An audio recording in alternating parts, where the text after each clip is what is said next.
We're very delighted to have with us tonight Tammy Roman, actress and reality star from VH1's Basketball Wives. You know about relationships. And when you see that sobbing and hysteria, which personally I believe is just a big acting job because she was laughing just hours after cops say she bludgeoned him with a heavy-duty hammer. Now she's sobbing hysterically. Absolutely. Doesn't that telegraph to the jury, though, that she's legit if you end court proceedings? Well, you know, we cry all the time on our show, so actually, no, it does not. I think that the judge needed to put his foot down and make her sit there and you know, take responsibility to the actions that she has taken. You cannot dismiss the jury. We're in the middle of trial. She's crying. Now you're sorry about what you did. I don't think so.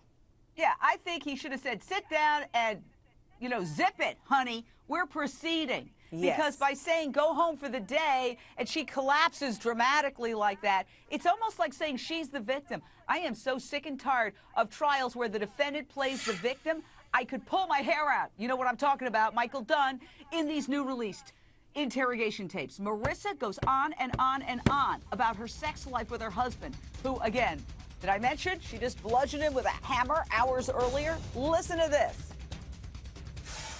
So basically every day, you guys have sex, and one day, and 4 days out of that 7 days, it's one of those where, okay, it's my duty type of a thing. I'm going to lay there, right?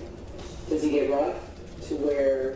When I'm not participating as much, he gets rougher because it's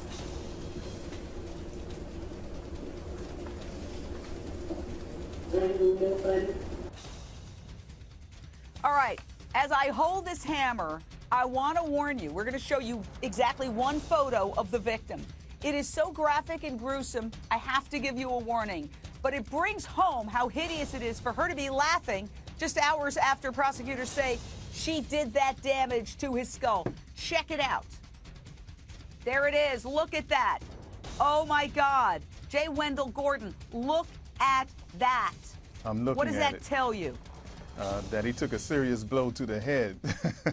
And it's just one of those things where, you know, you hear about these types of cases all the time where the violence is so brutal and gruesome, and it kind of tears your heart out to witness something like that. And her histrionics in court really doesn't help her cause, because I'm of the opinion that everything in that courtroom is evidence. Your demeanor, the way you act, your motive to tell the truth.